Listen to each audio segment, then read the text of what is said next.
Good evening, everyone. You're in the spotlight with Brian Gardner for this Tuesday, January the 9th, 2018. Good to have you all here for our first of two shows this week.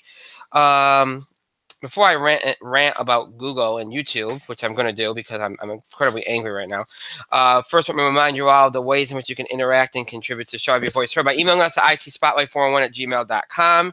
You can also follow us and tweet us at itspotlight411. And remember, please use that hashtag itspotlight411 for anything you tweet regarding the show. And of course, on Facebook, search for us with the title In the Spotlight 411, and then make sure that you like our fan page so that you can follow us and all that good stuff. Oh, and please don't spam us, because over the weekend, somebody was on our fan page. They liked the page, and then they started spamming us with random like links to free movies and stuff. Don't do that. Don't be a jerk. Yeah. So Justin just made me laugh. Okay, so I like that though. When you're off screen like that, it's like the stuff that you hear on the radio where people are like joking around off the air and you're just talking to somebody. It's like, oh yeah, okay, somebody else is there. If you don't listen to radio enough, you don't know what I'm talking about, but whatever. Anyway, so I'm gonna rant and rave here because last week that Tuesdays for the next few weeks might be a possibility of starting the show really late. Well, my reason for doing that is no longer valid because we found out tonight that we cannot do these, as you all know, my wife is pregnant, labor classes because they overfilled the class. So we are now not doing that till February, which is better in terms of what we have planned this month. But at the same time, it's kind of problematic because my wife is due in February. So kind of cutting it close. Nonetheless, for the next few weeks, like I thought, well, next few weeks will no longer be what I thought was going to happen. So we'll probably be on time. Only problem with tonight is we would have been relatively on time, but my computer decided to be evil and do an update at about 25 after 9. And then after that update, nothing seemed to work on my computer, including me trying to remember what my passwords were to everything, and Google and YouTube just not working in general, not being able to access the apparatus for the show, all that good stuff. So generally speaking, it's been a rough go here tonight, but we're up and running now. And we do have a lot to do because obviously on Thursday we have a very special show. And that show will be the night that we announce the nominations for the In the Spotlight Film Awards.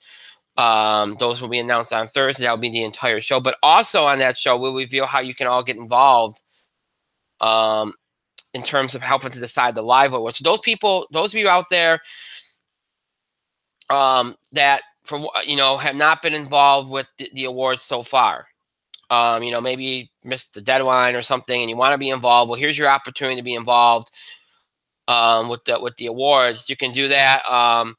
You can do that by being involved with the live awards. And really what we're going to do is that we'll let you all know how you can participate, how you can help to decide the nominees and all that good stuff on Thursday. So make sure you note that and pay attention for that on Thursday.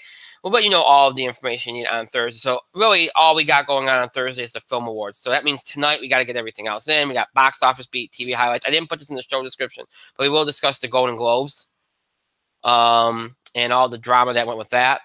We got to wrap up college football season, which is now over after a tremendous championship game last night, which was just fantastic. And we got to do some college basketball, which I didn't put that in the show description either because I didn't want to write a book for the show description, so bear with me on that. But we'll talk a little bit of college basketball because there was a lot of upsets this weekend. We're starting to notice a theme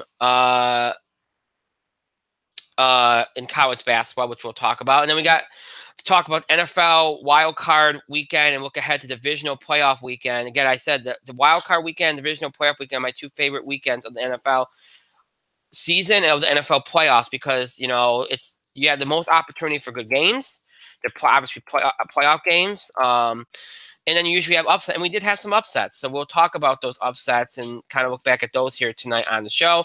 So a lot to do here tonight. I'm not going to get into what we're going to be doing next week. I'll talk more about that on Thursday because in the interest of time, I don't want to waste time.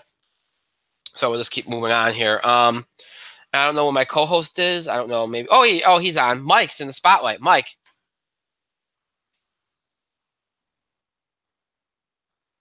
That was an awkward transition. I'm sorry.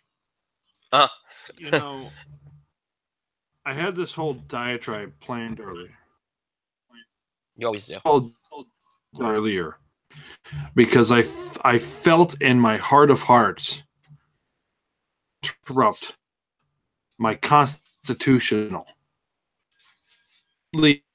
constitutional, like the rude individual. So when I finished that,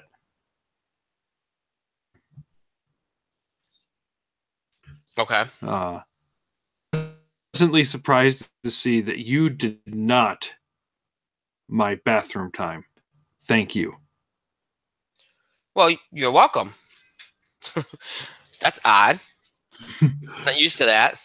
But okay, you're welcome. I mean, I had some issues on my end with the computer and everything, so you know. But anyway, yeah, okay, all right, all right, all right. So that's a good. Be interrupted my poop. Just so we're clear. Sure, gotcha. I'd have felt to pay. So okay, okay, okay, all right, all right. Thank you. You're welcome. It was unintentional, believe me. But yeah, okay, fair enough.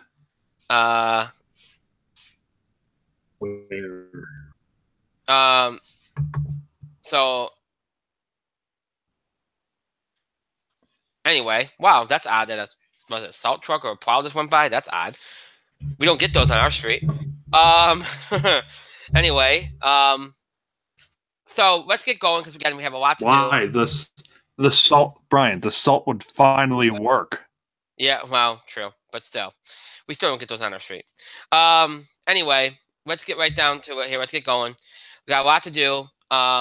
First off, let's start with the college football. Let's do that first because that was the big event from last night. And then we'll get into the NFL and kind of move on from there and go because I think there's not a lot that you can, even though it was a classic game last night, because it was. It's a pretty straightforward game to talk about. Obviously when you go into this, and obviously last week when we saw the semifinals and everything, everybody's like, oh, here's the SEC again, dominating the national championship game. But look, it's the playoff system. They earned it. I mean, you can't, it's the system you have. I mean, they won the games, they're here. And I think Georgia had more than proven itself. Alabama was the one that came into these playoffs with a chip on their shoulder. Nobody thought they should be there. Really, should they have been? Probably not. But, the whole idea is you earn your way. Go improve yourself. Well, they proved themselves. And I think they relish being the underdog for once. And it's funny because I don't think Alabama should ever be considered an underdog, but you understand why they were. And as you watch this game last night, you look at that first half, and it was the kind of game that Georgia really likes to play. They're grinding it out. Alabama, see, the question on everybody's mind was Georgia's a running team. Alabama's a team that stops the run. Something was going to give here. Either Georgia was going to find ways to make that work for themselves or find other ways to get the job done, or Alabama was going to have their way with them because of that reasoning. Well, Georgia made it work for themselves. They found opportunities to run. They were able to move the football. Their defense did a good job. Now, having said that, if you watch this game and you see Georgia up going into the second half, you're thinking to yourself the entire time that this game feels still like it almost felt like it was 7-3 or 10-7, not what the score was. 20-0 or yeah. So. It felt like that. It felt like Alabama was right there, even though when you look at the scoreboard, you're like, wow, that's not a bad read to have on Alabama in a national championship game. You felt like it was still very much in play for Alabama. You never felt like they were out of the game.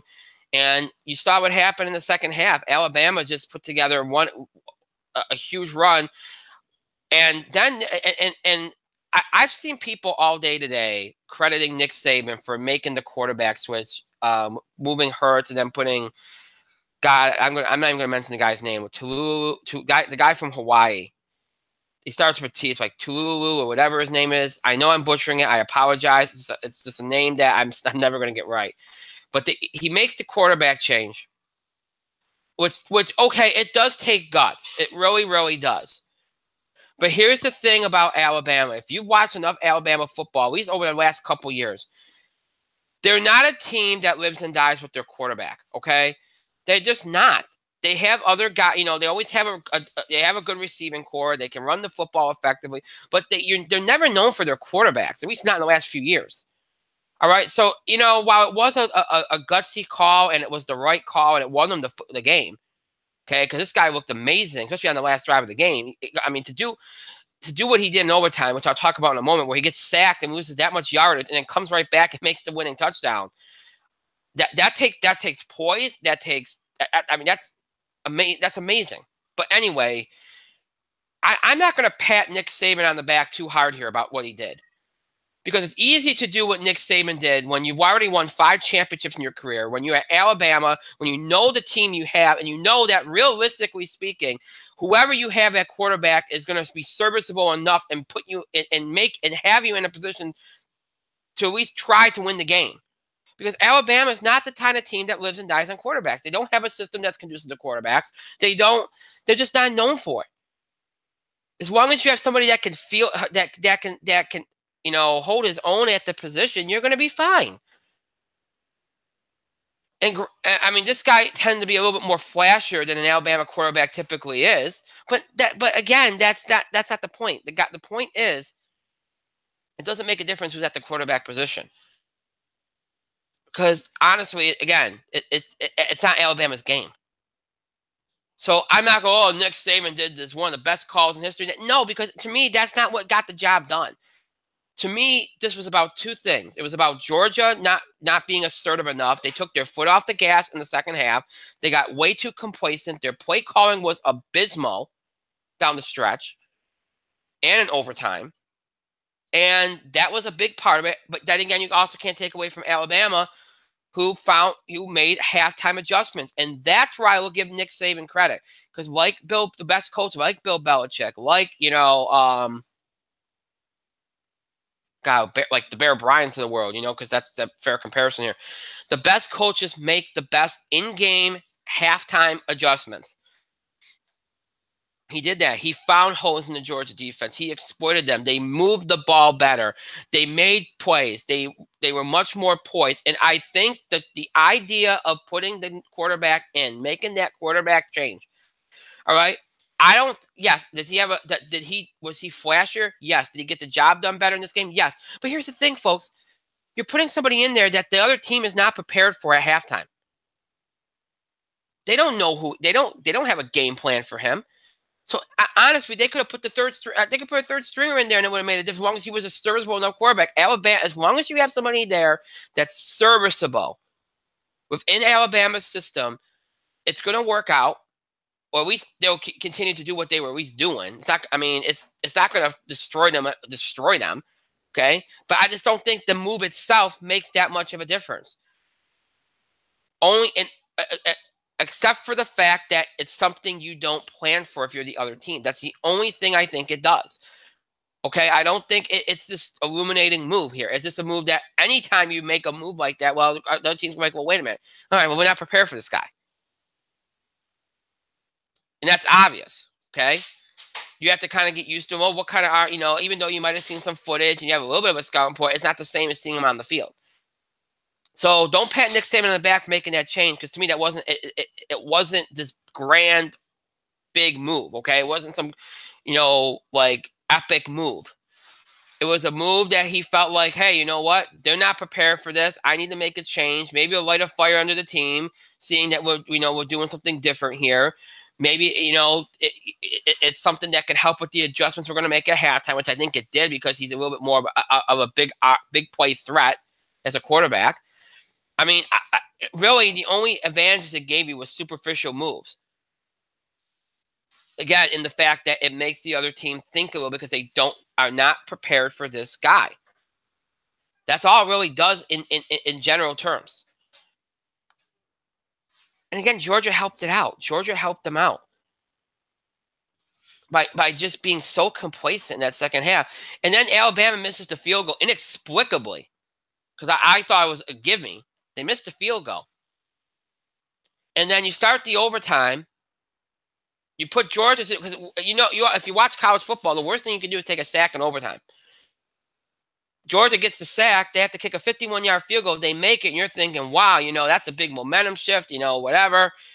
And then Alabama comes on offense. They sack the quarterback. You're thinking, this is it. The game's over. Because never going to hit a field goal from there.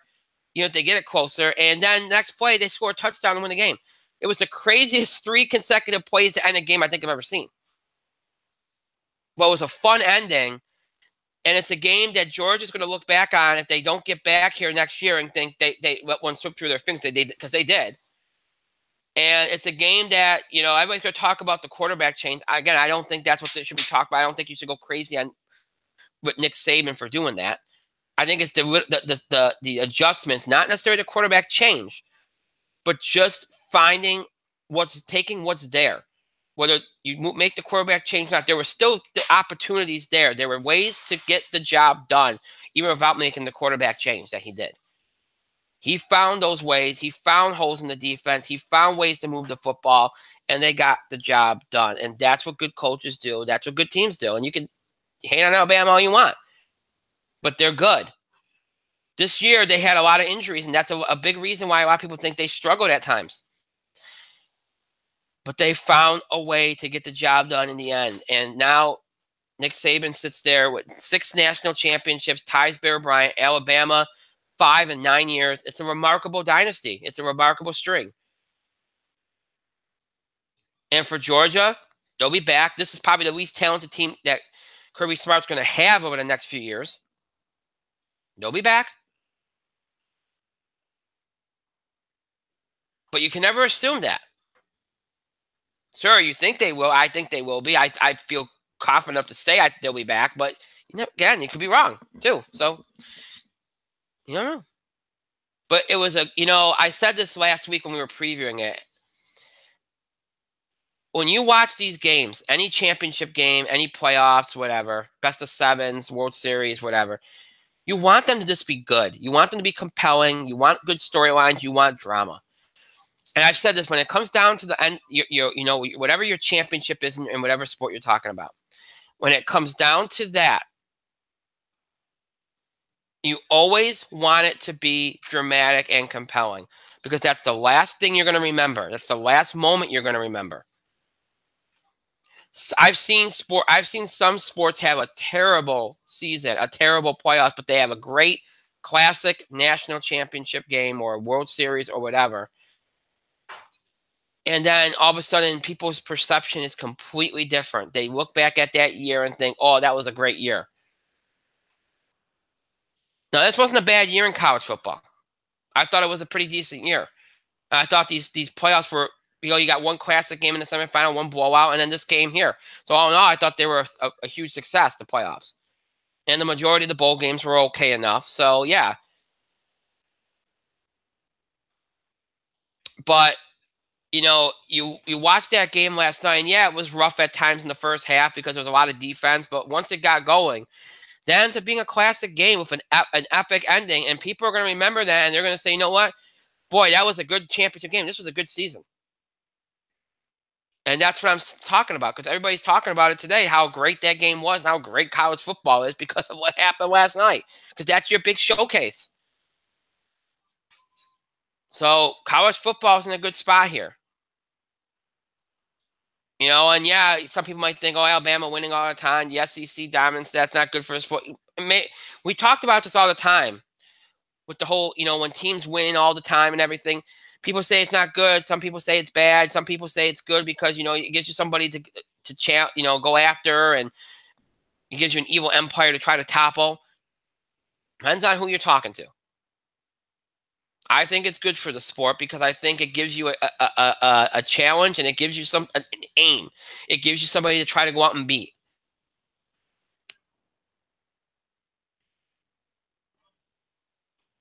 So college football, I think, is in a very good spot here. I think they had a good run here. And I think this championship game was good. I picked Alabama to win, so obviously I got that one right. And look, we all know the usual suspects will be on the top of the rankings when next season starts. Not much can be said about that. Alabama will be a favorite again. It's the way it goes. It is what it is. But kudos to college football because they got it. This playoff thing has worked. Some years are better than others, but it's worked. It needs to be finessed a little bit, but it's worked. And, they've had more classics over the last couple of years than I can remember for championship games. And that's a good thing. And last night was one of them. That was tremendous. That was a great showcase. And we talked about this too. The only downside is still, I think they need to figure out a way to make this. I don't think they can wait a week. I think the same thing with the Super Bowl. I think they wait too long, because by the time you get to the game, you're kind of over it. You have to kind of get your interest going again. I think the way that they're going to have to do it, and one of our fans suggested this to me off there, and I completely agreed. You got the bowl games and that. I think what they need to do is they need to put the semifinal games, because you can't put them on New Year's Eve because too many people are out. Put them on December 30th. Start the bowl games a little earlier, and then set everything up where you have the semifinal games on December 30th. And then on New Year's Day, you have the same bowl games you always had, at least over the last couple of years. And then you lead up to the national championship game on New Year's Day night. That's the way I would do it. Because that New Year's Day, way back when, was the pinnacle of college football. You always had the big games on that day and the big bowl games and everything. And then they started spreading them out past New Year's Day, and that's when things started to fall apart a little bit. You got a good system now with the playoffs. Let's go all the way with it, and let's put the national championship game on New Year's Day, because you don't lose any momentum. People are still interested. And I think, everybody's still got their juices flowing. I think the players will like it. I think the fans will like it. I say do it. Then you move on, and then everything can kind of fall into place after that. That's the way I would do it, but I don't think they're ever going to do it. So, because they like the idea of having the semifinals the one week and then the national championship game a week after in another spot, because they make more money that way. But that's the way I would do it. So, college football, you have to give a great end to the season, building towards its climax. And they started that with this weekend's wild card games. And as I've said over the years, the wild card weekend and this coming weekend's this divisional playoff weekend are my favorites, because you have 2 games on Saturday, 2 games on Sunday, which means more opportunities for good games, because you're down in the playoffs now, you're not going to have as many games, right? And, the chances of upsets that usually happen in these games. And that's why I like them. And this weekend, if you saw these games, you had a couple good games. You had one that was a close game but was ugly as hell, and you had another game that wasn't so good. So you had a nice mixture, I thought. And I thought, look, I think it was fun. There was enough drama to go around. So that's good. And the results were shocking. We started off with a true shock with the Titans being the Chiefs. A lot's going to be said about the Kansas City Chiefs, because this was a cult. I mean, we've talked about the Chiefs over the years, and they've always been a favorite of mine. I like Andy Reid. I like Alex Smith, and I've always kind of picked them before the season, thinking that they're a team that can always be in the mix for the Super Bowl. And this year especially, they were a favorite. And you saw how they started the season, and then, they fell off the map, and then they kind of got going again at the end of the season, and they end with this loss. At home, no less, a place where they just don't, they usually do well, except for in the playoffs, where they haven't won in how long. When you look at the Chiefs, okay, because the season they had this year is the same kind of season they've had over the last few years. The only difference is that they started from a higher peak midway through the season, and that made the fall hurt even more. When you look at the Chiefs, it's hard to tell why this keeps happening. Because when you looked at them in the first 6 weeks of the season, they looked like it was a team of destiny. They look like a team that's foregone to go to the Super Bowl. But, we've seen over the years teams start off really, really well. Like the Bengals a couple years ago started out like, 7-0 and then falling off. We've seen this before. But the Chiefs are better than that. They have a good defense. They have a good running game. They have a good head coach who people question his playoff ability, but he's still a good head coach. And, Alex Smith, who's a quarterback that once got his team to the NFC Championship game. He's not a bad quarterback. He's more than serviceable.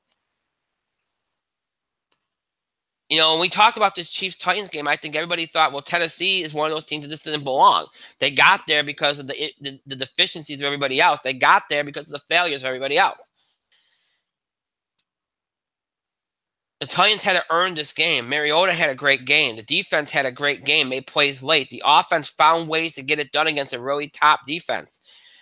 But the bottom line when it comes to KC is this game is this. KC lost this game. I felt like the Titans played good enough, but KC lost this game.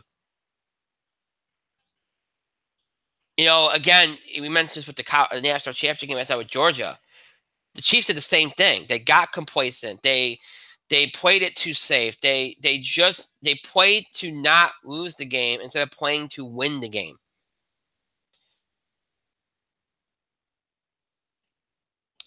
And, coming out of this game, my first instinct was, well, geez, Alex Smith's got to be gone, and so does Andy Reid. I don't think they'll get rid of Andy. Now I've changed my perception. I don't think they'll get rid of Andy Reid because there's too many coaching jobs out there.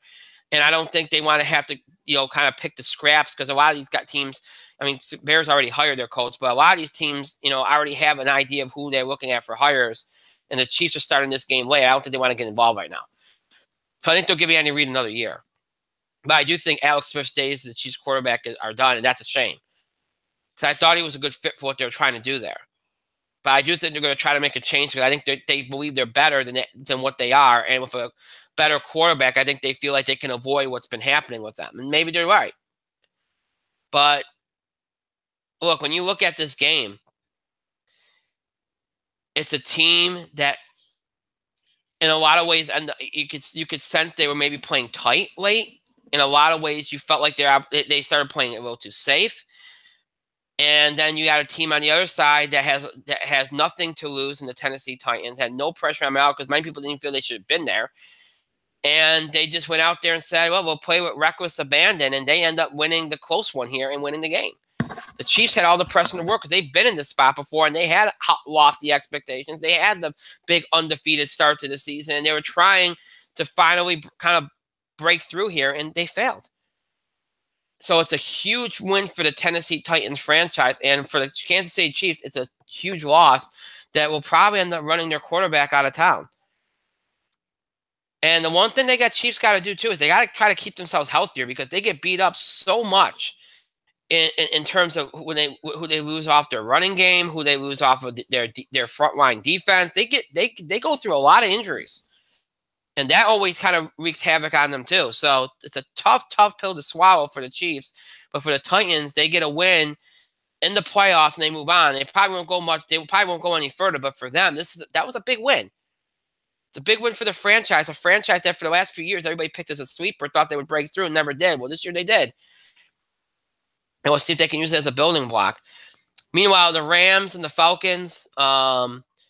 You gotta be if you're a Rams fan, you gotta be very disappointed. The Rams were a team who, not this season, but the season before, started off well and then fell completely off the map. But then people said, "Oh, they got potential." We saw how they started. Let's see if they can maintain that. Well, they came into the season with that mantra. Let's try to start well and maintain it. They did that, and as the season went on, they got better on both sides of the football. And at the end of the season, they were a team nobody wanted to see. They not only could they score, but they could shut you down. They were a fairly balanced football team. But the playoffs could be such a different animal. And when you look across the field and you see a team that not only was in last year's Super Bowl and somehow had managed to overcome its Super Bowl slump because that happens. We've seen the losing team do that time and time again. The Falcons had a slump this year. They did not play as good of a year this year. They might have had some injuries, but still, they were very inconsistent. They did not play well at home, which for them is shocking. They just didn't play good football this year. But they're there. They have weapons. They have Julio Jones. They have Devontae Freeman. They have Matt Ryan. They're well coached. We know what they can do. Now, they got a gift, over the last couple of weeks because Seattle's struggle, and that's what will allow them to get into the playoffs.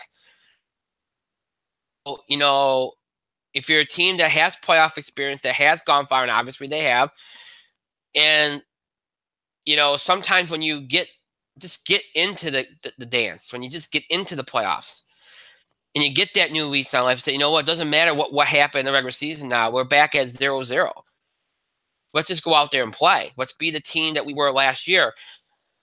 Sometimes you just turn it on. And they did. They played very well in this game. They shut the Rams down. They limited them on offense. They found ways to make plays, and they won the game. Then they won the game. And look, we know the weapons they have. We know what they're capable of, and they look like the Falcons of old. And I think maybe just getting into the playoffs and knowing they have a chance to try to redeem themselves after blowing it in the Super Bowl against the Patriots, just having the opportunity to be back here, I think gave them a little bit an extra initiative too. And for the Rams, it's disappointing. Now, look, that doesn't take away from the season they had, but it's disappointing because of how well they were playing and what they've been able to do. And they didn't play they really didn't play well at all in this game in my mind. Especially given it was a home game. They didn't play well at all. Not to take away from Atlanta, who I thought played well, but the Rams didn't play well. So when you throw in the fact one team played well and the other team didn't, you all know how this ends up. So it's a huge win for the Falcons. The Rams can build on this, but it's disappointing to say the least. Now we go to the Sunday games. That Jacksonville-Buffalo game, we all knew that defense was going to be a big theme in that game. We knew that.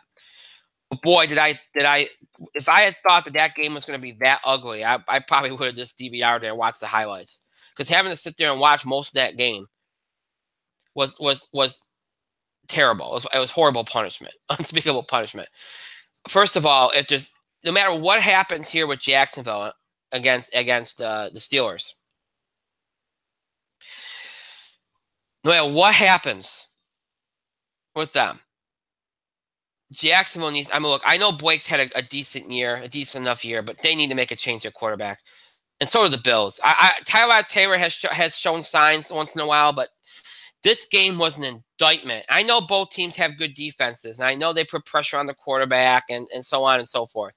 But this game, if this game doesn't say to your franchises, okay, both franchises being Jacksonville and Buffalo, that you need to have better quarterback play, I don't know what does. Because granted, the play calling wasn't that good on either side.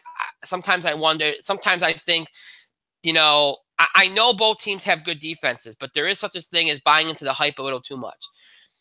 It reminds me when you watch a basketball game and, you see if you get inside your head the idea that the team you're playing is not only a good defensive, but they block a lot of shots. Well, then you start compensating a little too much when you're trying to take shots. You're trying to, shoot a little too high because you're trying to get over their arm. Change the way you play offense, right? That's the way I think this game went. I think for both Jacksonville and for Buffalo, I think when they were on offense, their play calling reflected teams that were way, way, way too worried about the defense and not really looking at the holes or the opportunities that might be there, or not taking what's given to them, but just being like, well, we just let's just do this and let's hope for the best. It's like they stuck to what they stuck to their identity, which is not a bad thing. But and when you're playing a good defense, okay, or when you look for opportunities, sometimes you have to kind of go outside who you are to try to make things work, because that's the only way you're going to be able to score points, right? That doesn't mean you change your identity. That means you just make some adjustments and do something a little different to try to get the job done. Neither team was doing that in this game. It's almost like they just accepted, hey, it's going to be a low-scoring game. We're not going to be able to score. Let's just go out there, do what we've been doing all year, and hope something breaks. And I think that's really what you saw. And Blake for Bortles for Jacksonville made things work with some rushes. He got the job done with his legs. But he didn't get much done with his arm. Neither did Tyrod Taylor. It was just horrible to watch. It was horrible football on offense. Horrible football. Jacksonville gets the win, though. The Bills had their opportunities, but Jacksonville gets the win. We'll talk more about their chances with the Steelers in just a moment. So an ugly, ugly game that just, unless you're a fan of either one of these teams, it was impossible to watch. But, I mean, big for Jacksonville and their franchise. And for Buffalo, look, it was just the idea that they got in for them was an achievement. So, I think they'll take that and build on it. What I thought was the best game of the weekend was the Saints and the Panthers. And that's probably because both these teams have been here before. Both these teams are good football teams. They're part of the best division in football, which got 3 teams into the dance this year. And, we know the Panthers are not considered a good offensive team, but they can find ways to win. They can get the job done. Cam can make a lot of plays. They have playmakers. The Saints, we know, can score points. We know they're good on offense. But in the past, we've always kind of disregarded their defense. Oh, they can't defend, but they don't need to because they can put 40 up on you. The Saints have gotten a better defense this year. They've improved tremendously this year. They have playmakers on defense to go along with their offense. That makes them a dangerous threat in these playoffs. And they showed that in this game. Their defense won them this game, especially late. Their defense won them this game. Obviously, they're going to put up points. I don't care what kind of defense you throw at them. They're going to put up points. And Drew Brees doesn't have to be the guy anymore. There's other people on that offense to kind of carry the load. But it helps to have them. And they put pressure on Cam Newton. They took Cam Newton down, and that's what won him the game. And that's a scary thought if you're in the NFC, because now you always fear the Saints offense, but now you got to fear their defense. Their defense is not just serviceable. Their defense is good enough. Their defense is good. And they did a phenomenal job in this game. A phenomenal job. And I thought Carolina played well enough too. Cam Newton got really banged up in this game, and you question whether he should even be playing. I mean, he got banged up. He was getting hit every time you turn around. But he stuck it out. And look, you give Carolina a lot of credit. They're good. They're good. And this was a well played game. This was a good football game. And it was a good way to end the weekend. Saints win the game. But look, we know the Panthers will be back. They're in this. They're usually in this thing every year, bearing injury. So we know they'll be back. And if you're in the NFC, you're looking at the Saints. You're afraid. But I also think you're afraid of the Falcons because you know what they can do too. So present some interesting, compelling stories here with the Saints and the Falcons moving on here out of the NFC. Whereas at the AFC, you look at the opponent of the teams that moved on, Titans and the Jags, both teams that kind of broke through this year. You don't have too much in the way of hope for them to win their respective games this weekend. And that takes us into this weekend's divisional playoff weekend. First of all, I went 2-2 on my picks this week. I lost out on Chiefs over Titans and Rams over Falcons. I won on the 2 Sunday games, Jags over Bills and Saints over Panthers. So I went 2-2 on my wild card picks. And now we look at divisional weekend here and the games that we have set up here. And as I just said, there's not a lot of potential drama on the AFC side. I think both those games are not particularly going to be good. But on the side of the NFC, there's potential for some really good drama and some really good games, I think. And that's why, again, I like these first 2 weekends of the playoffs, because at the very least, you usually have half the games be entertaining. So here we are here as we look at divisional playoff weekend, and let's look at the Saturday games first. We make some picks here. First game up, 4:35 p.m. Eastern on NBC on Saturday. 10-6 Falcons at the 13-3 Eagles. Atlanta's actually favored in this game over the 1 seed, and that's because, look, the Eagles are not considered the favorite here, and they're not going to be with their quarterback down, with Carson Wentz down. Now, they have a good backup. And, Foles can get the job done here, but he's not going to get the benefit of doubt, even with the Eagles being at home. And the Falcons are a team that was just in the Super Bowl last year and showed itself to be capable of getting back there again after what they did last week. I like this game. I think it's going to be an entertaining game. I think it's going to be a lot of back and forth, good, solid play. I expect the Falcons to play a very good game. I think the Eagles will be a little rusty early, but I think Foles will keep them in it. To me, this comes down to this. This comes down to the Eagles getting their running game going and using that to take some of the pressure off Nick Foles. It also comes down to the Eagles being able to make enough plays to shut down either Julio Jones or Devontae Freeman. You cannot let both those guys go off on you. One of those guys has to be shut down. You're not going to be able to shut down both of them. But you got to shut down at least one of them. If you do that, you have a chance. I like the Eagles all year. And I still think they can win with Nick Foles. The Falcons have been very inconsistent. Philly's a tough place to play. I'm going to stick with the Eagles only because I don't want to just – I think they more than prove that they can win with Foles. But should be a good close game. And I think with them being at home, that gives them a little bit of an advantage too. So I'll go with the Eagles, but that should be a fun game to watch. And Eagles and Falcons have always had good games. So 8:15 p.m. Eastern on CBS, 9-7 Titans at the 13-3 Patriots. To me, this is an easy game. Look, the Titans, good for them doing what they did last week, but they just don't have enough to beat Tom Brady in Foxborough. I don't care about all the drama. We can talk about that drama in a minute, but I don't care about all the drama. They'll keep it out. They'll find a way to win, and they'll win big. This game's not even close. Patriots over Titans easily, and that Saturday night primetime game. So that's an easy pick. Sunday games, 1:05 p.m. Eastern on CBS, 10-6 Jaguars at the 13-3 Steelers. Again, I feel like this is an easy game. Yes, the Jaguars can sack the quarterback. They're a good defense. We know what they can do. The Steelers, not as good on defense as they once were, but their offense has become a juggernaut. We know what they have from Ben Roethlisberger to Antonio Brown. We know what they have. And I trust their offense, even against a defense like the Jaguars present. And the bottom line is this, as I say about the Saints all the time, you can throw whatever defense you want at a good offense. They'll find ways to score the football. And that's what the Steelers will do, especially at home.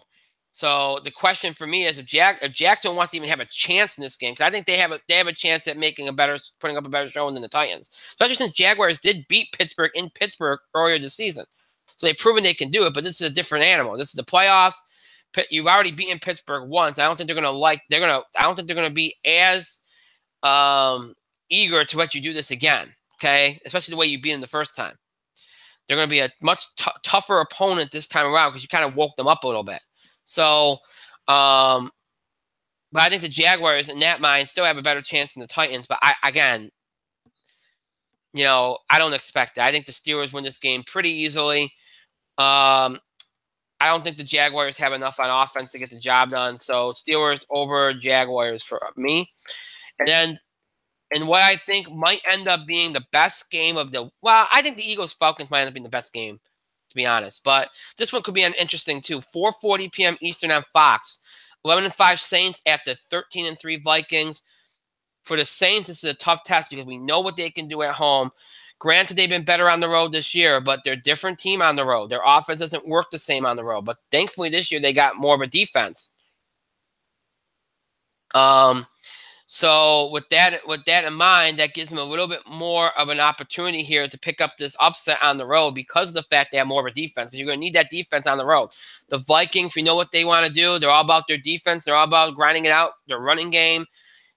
That's what they're going to try to do with you. They're going to try to just kind of, grind it out, limit your possessions, and that's what they're going to try to do. This is an interesting game because it feels like on the surface offense versus defense, but the Saints defense is much, much better than it's been in years. So, to me, again, as I've always said, I don't care what kind of defense you have. Good offenses will find ways to score. As a defense, good offenses find ways to score. It's your job to find ways to keep up with them and to score enough to overcome them. You know what your defense, if you're the Vikings, you know your defense will get the job done. You know how good you've been at home too. But you have to find ways to score the football. The Vikings have done that at times too, but there's also been times when they haven't.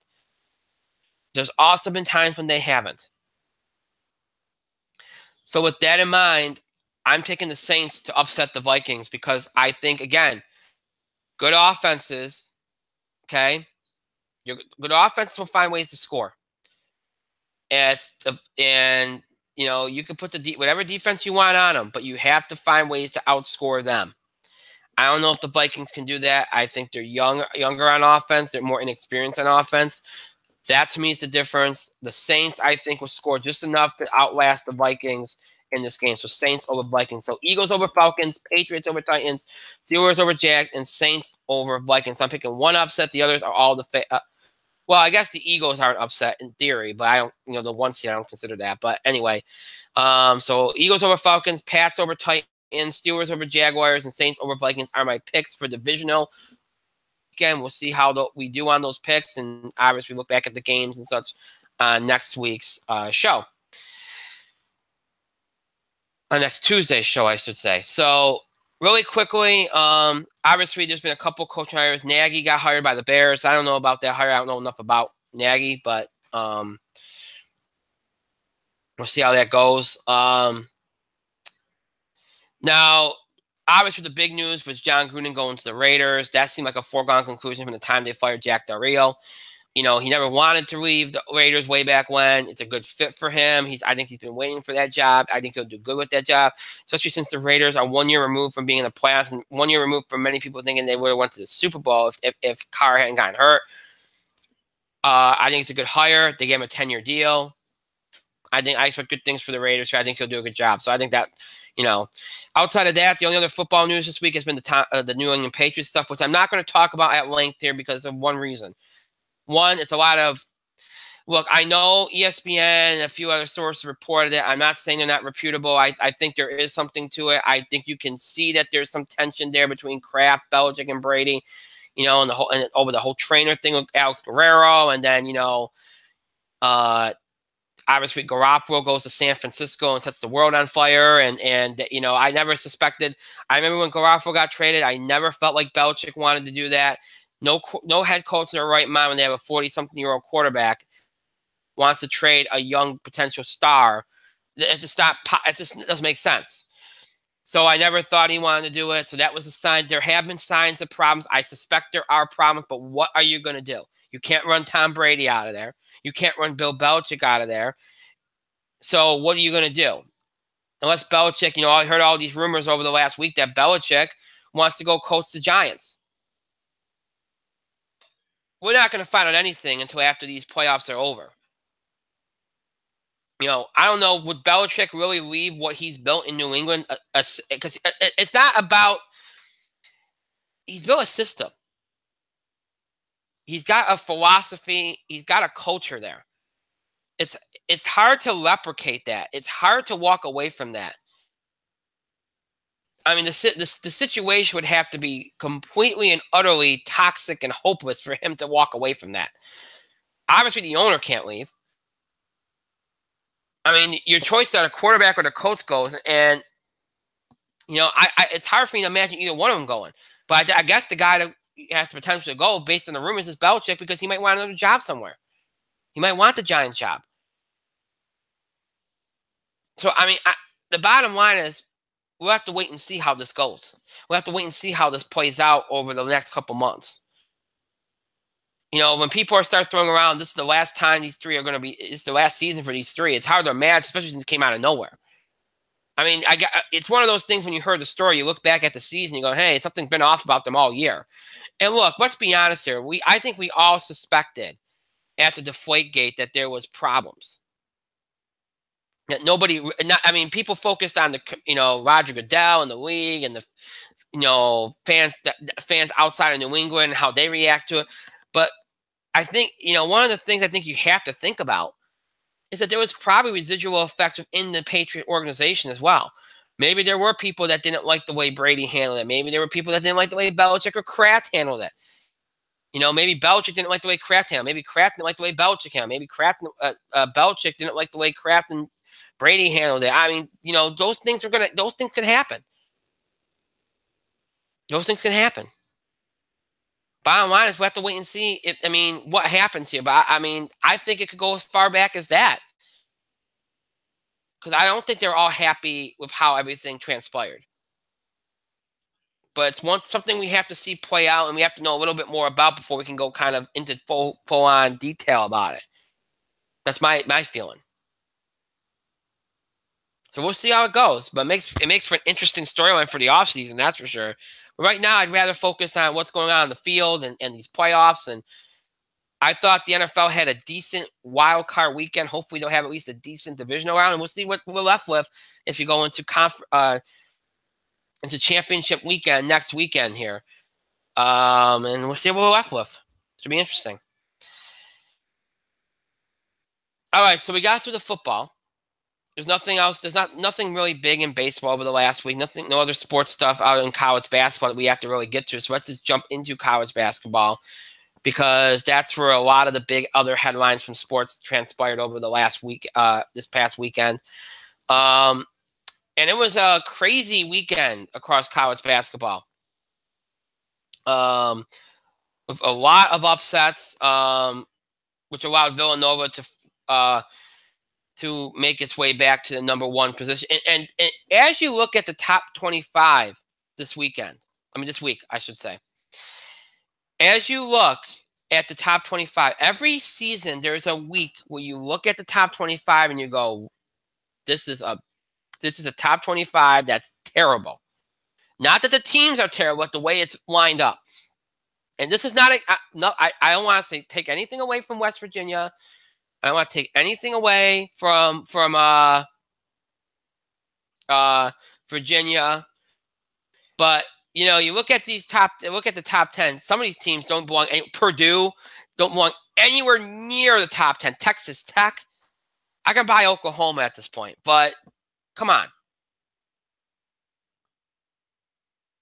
So, but again, these rankings don't matter right now.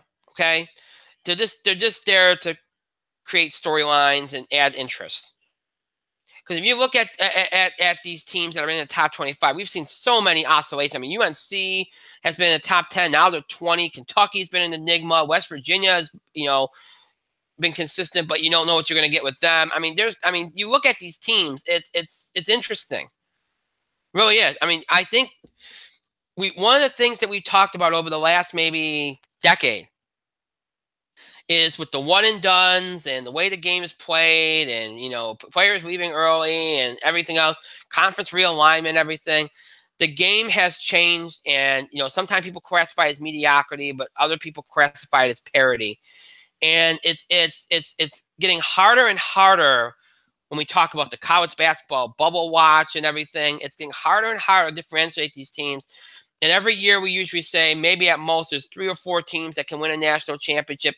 When you look at them, obviously sometimes a team comes out of nowhere and surprises you. But you look at, there's 3 or 4 teams that win a national championship, and everybody else is kind of there. I think one of the interesting things about this season, and this is probably for the first time since maybe the late 90s, and this is my opinion, okay?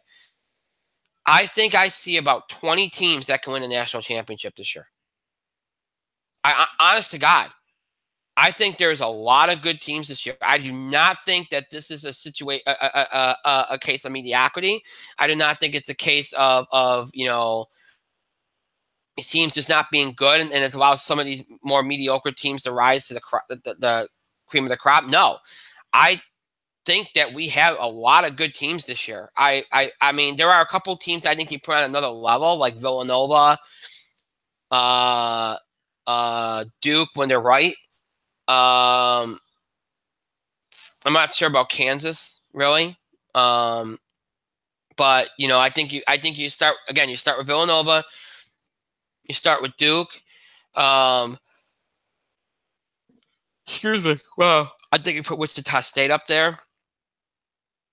And I think I'm trying to think of what my 4th team is. I don't think it's North Carolina, not Kansas either, because I think Kansas is falling completely. I mean, maybe it's West Virginia. I can buy that. Maybe it's West Virginia.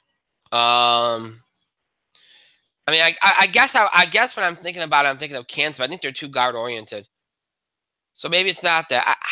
I guess I'll just leave it at that for right now. I think you put those teams up, then you wait for maybe another team to materialize.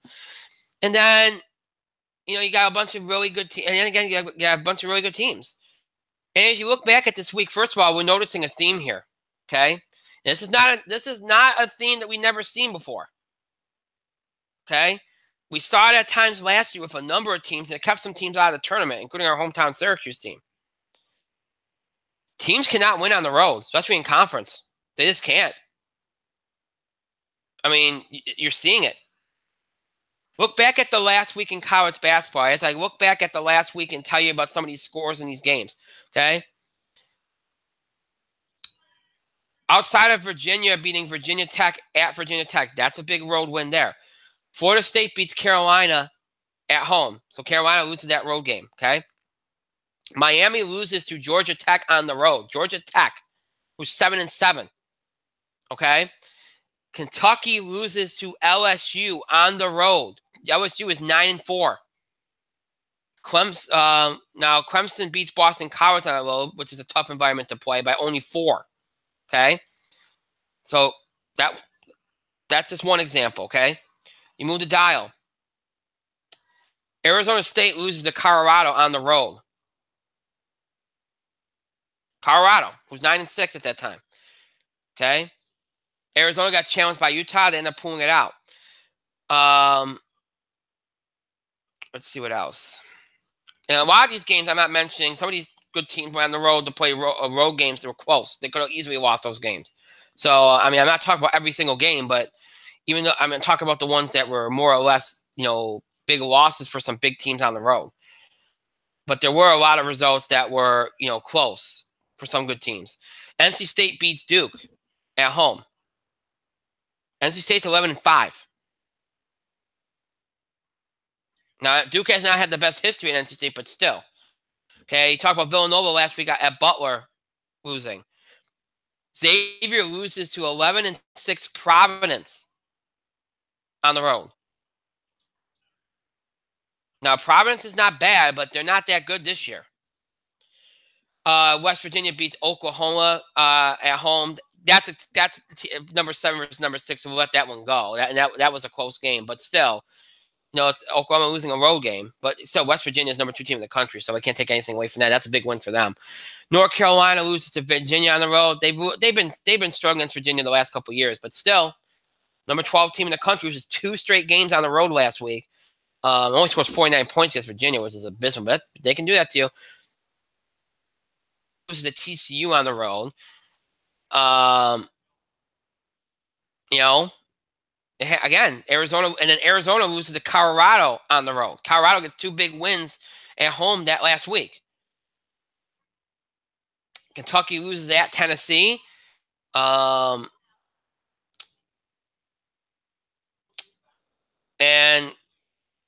Louisville loses at Clemson. But Clemson, I think, is probably better than Louisville, so that might make some sense. Now, it wasn't all about, the road teams losing. LSU was on the road against A&M, number 11 A&M. They won by 1 point. So LSU had a very good week last week, which puts them in the mix. A&M's having some tough times. They're 0-3 in the SEC. What does that say about them? Well, it says that they might not be as good as people thought they were. That's what it says. Seton Hall got the job done on the road against Butler, which was big for them. Very big for them. Tough environment to play in. So, I mean, it wasn't all bad, but you're noticing a theme here. Michigan State loses to Ohio State on the road on Sunday. Florida State turns around and loses at Miami. But again, Miami's better than Florida State, so I guess you let that one pass too. But a lot of good teams lost on the road this week. Some of them were tough environments, some not so tough. And you look at tonight.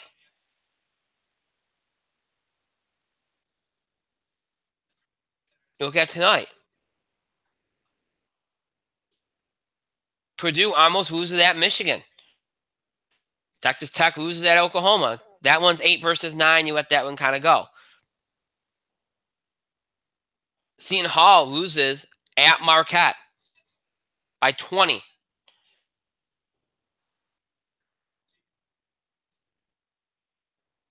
And Butler loses at Creighton. So it's going to be interesting to see that if this trajectory continues, because it's not like last year where a lot of it was bubble teams or teams on the fringe. This is everybody. These are good basketball teams losing on the road, some of which are losing to teams they have no business losing to. At the end of the season, when we're looking at not only the bubble teams, but when we're looking at seeding, it's going to be interesting to see how the road records for some of these teams, especially in conference, affect them. Because these teams aren't playing well on the road across the board. Forget about the potential bubble teams. Across the board, they're not playing well. I mean, we're used to certain environments giving people fits, but not all of them. I mean, even again, I might even mention some of these games that were close between good teams on the road against bad teams. I might even mention some of those games. I'm just mentioning the bigger results and the bigger games. So that's the theme here that could make things interesting later on down the road. And so again, I mentioned some of these games here. Colorado had a huge week. It was a big week for the ACC as some teams got some pretty big wins. And A&M now has had a rough week. They're 0-4 in the SEC. I don't care what their record is, what they've done in the non-conference. If you can't, 0-4 in the SEC is a pretty big hole to dig yourself out of. If they can't at least get back in a positive direction and get over 500, they shouldn't be in the NCAA tournament. I'm sorry, they shouldn't. They shouldn't. So those are some of the bigger headlines here from the week in college basketball, some of the big storylines, some of the big things from the last week. Mike, you have anything that you want to mention from what's happened in college basketball over the last week? Man, that ESPN story with Tom Brady and my God, it was a fantastic read. It really shows how much things in New England have devolved, where Brady and Kraft and Belichick's hand trading maybe the future of the New England Patriots away. Man, that was short-sighted, but Brady wants to play till he's like 45. Wait. Ball still? No, you can. That's okay. I didn't know you wanted to talk about that, but you can go ahead. No, I don't know if you're talking about football. I haven't paid attention since 10-15. I moved on to college basketball, but that's okay. Oh, well, thank God. Because I didn't want to talk about football. I thought you were still talking about that crap. Okay. Georgia shit the bed last night, by the way. Shit the bed. But I think you talked about that 45 minutes ago, give or take. I don't know. Yeah, the Georgia shit the bed. Good on Alabama. They were handed another national title. That was Georgia's to win, and then Georgia lost. Georgia just get anything going. Anyways, yes. Did you know Georgetown finally got a decent win? Really? Yeah. They beat St. John's. Had a better I think they have a better schedule, better rank schedule, better RPI than Georgetown did. How embarrassing. How embarrassing.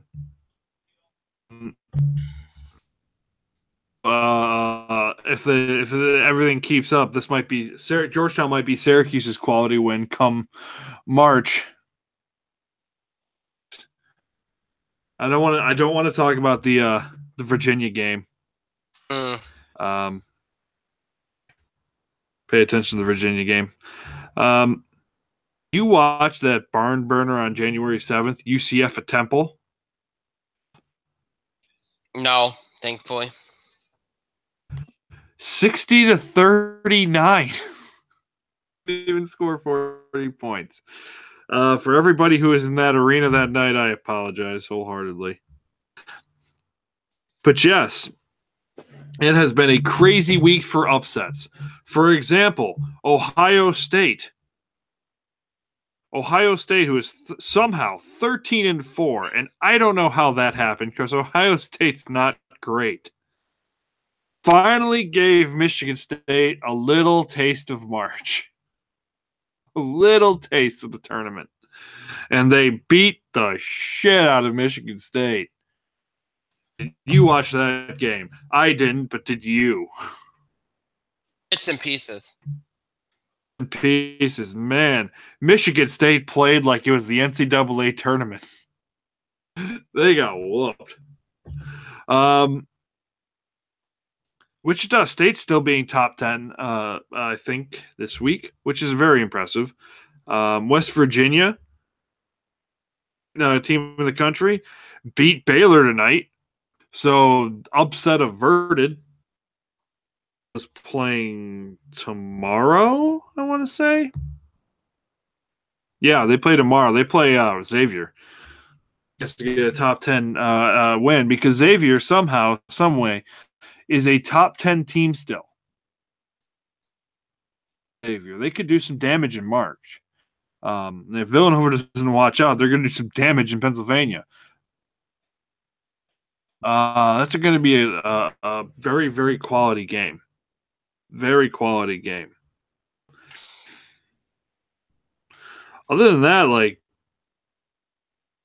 they lose to Creighton, they beat Villanova. What more do you want, I guess? Yeah. Pardon me. Hey, did you know Seton Hall got their asses kicked tonight? Yes, I did. Marquette beat Seton Hall by 20. And it kind of speaks to something you may or may not have said. I don't know. I haven't been paying attention for about an hour. How getting road wins in this current NCAA season seems to be a high currency. Because it's super difficult this year. Anybody can win this year. Of teams. Even the best of teams are struggling. Villanova dropped one at Butler. Duke dropped it at Boston College. North Carolina's dropped it a few times. Seton Hall, 13th ranked team in the country, is the highest they've been ranked in forever. At Marquette. So, are going to be a dime a dozen, but road wins are going to be hard to come by this year. And you know what? Syracuse only lost to Virginia by 7. Carrier Dome. Syracuse probably wins that game. I didn't get a chance to watch it. I was working. And I know you were doing other stuff, so neither of us watched it. Oh. You about to say, well, I saw some of it. Shut your mouth.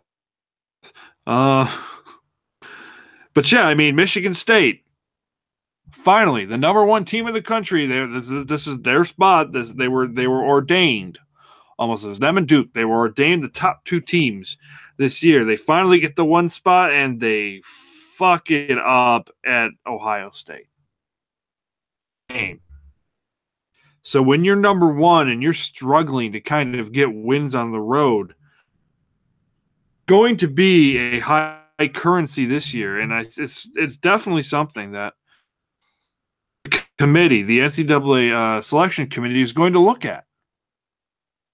They're going to see this trend where it's like, oh well, teams have struggled to win on the road. So they're going to be like, all right, well, we have to weigh heavily a lot of these road wins. Like right now, I'm just pulling a random team for the last week. Cincinnati got a road win at Temple. Weigh that highly. Gonzaga got a road win at Pepperdine. That's jack and shit. I mean, but it's a road win. But if you're talking about quality road wins, that's hard to come by, you know. I'm looking within the last week, and Virginia got a road win at Virginia Tech. I can come by. Isn't that sad? I mean, there are better road wins obviously. But I'm just looking, and it's. Oh, I mean, excuse me, I forgot the best one. Texas Tech got their best road win at Kansas. Lawrence Fieldhouse at Kansas, in Kansas's gym, and they beat them by 12. We watched that game. We watched the rest of that game. That was Tuesday, right? Mm-hmm. Yes. We followed it. Yes. It was last week. So in Yes. last week, there's been one notable example of a team kind of making their own destiny, and that's kind of why Texas Tech is top 10 now. Should they be top 10? Probably not. Current rankings, a lot of these teams have shit the bed. And Texas Tech has a quality win, a quality road win that everybody's going to look at real highly. And they're like, hey, Texas Tech may be in 13. This road win at Kansas, you see. They got this road win at Kansas. Sorry, guys, we gotta put them in. That's Texas Tech. I'm not saying they're gonna. I'm not gonna say they're gonna. And kind of be 20 and 13, 20 and 14 the rest of the season. Just so going on in the NCAA world, and yes, it's havoc, and you're kind of beginning to see what the selection committee might be looking for in a few months. God help us if it's the stupid eye test. Oh, Jesus. Please don't. I hope I not. would be honored to never have to say the words eye test again in reference to college basketball. When you go to an optometrist, is an essential part of. Yeah. When it comes to college basketball, eye test is an essential piece of bullshit that should never be used. You use the numbers, you use the facts. IUPUI, the Fighting Jesuses of IUPUI are that's an inside reference, sorry. Great in their last 5 games. If they went 0 for 5 and they're 0 for 20 on the season, I don't care how close those games are. I don't care what your eye test says. They're not getting in the tournament. Right. So eye test is just a crock of shit used to justify certain teams from certain conferences getting in over teams who have a better resume. Long and the short. Correct. So, that being said, back to my original point. I think it just veered off like 15 times. Doesn't matter. The point is, I agree with you. Road wins are going to be something that's very, very, very important this year. It's going to be important this year. It's going to be one of the deciding factors for a lot of these teams. Mm-hmm. Do you know what else is going to be a deciding factor for a lot of these teams? Winning their goddamn conference, because a lot of them aren't going to be getting in without it. Just pointing that out. Mm-hmm. Watch out. It's going to be a rough one. Yeah, and especially when you have top 15 teams that are 0-4 in their conference. Hi, Texas A&M, who was top 15 a week ago. But by the way, there's an article, I think I read this a week ago, that pertained to different metrics they were using in the selection committee was going to use this year for the tournament. And apparently the metric, they're putting wins and losses on tiers this year. So like certain teams are like, how we always talk about top 50, top 25, top 50, top 100. I guess they're tiering those. Like tier 1 wins are like top 25, top 50 wins. Tier 2 is like top 100, top 150, that kind of thing. I'm paraphrasing, but that's kind of the general sense they're doing. But they also put emphasis, if you win those games, even if you win let's say you win a game on the road against a team that's like 55 in the country, considered like ranked 55. They consider that a tier 1 because road wins are valued heavily, even against teams that might be between 50 and 100. A road win's still a huge win because it's how tough it is to win on the road. So those kind of things are going to be the way they look at things this year. So like,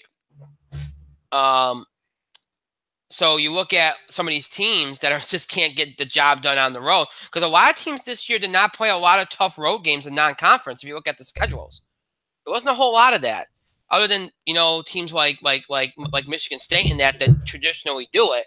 There wasn't a whole lot of that this year. So it's all about what you do in your conference as far as what the road is. I mean, you got obviously a lot of these teams play neutral court games in their in holiday tournaments, preseason tournaments. Or early season tournaments, I should say. But outside of that, true road games, you don't see that in non-conference anymore. A lot of these teams aren't doing them. So it's really about what you do in your conference on the road. And these teams are not winning games on the road in their conferences. They're not. So it's going to be interesting, given these new metrics that they're starting this year, what things are going to look like when they sit down. Because the way some of these teams have started out, their road records aren't going to be very good. Because, I mean, you think about it, a lot of these teams, I was looking at this week, and I'm not going to go into particulars because we don't have a lot of time. But I was looking at some of these teams that lost, like North Carolina, like Duke, you know what I mean? Like a lot of the big teams that lost road games over the last week, Kentucky, or over the last couple weeks, Kansas, can go on and on. Yeah. A lot of them play a lot of tough road games in their conferences. And the raw of averages states they're not going to win all of them. So if they continue to dig themselves a hole when it comes to their road schedule, okay, forget about the bubble teams, because we know that can keep you in or out of the tournament, keep you in the tournament or out of the tournament, right?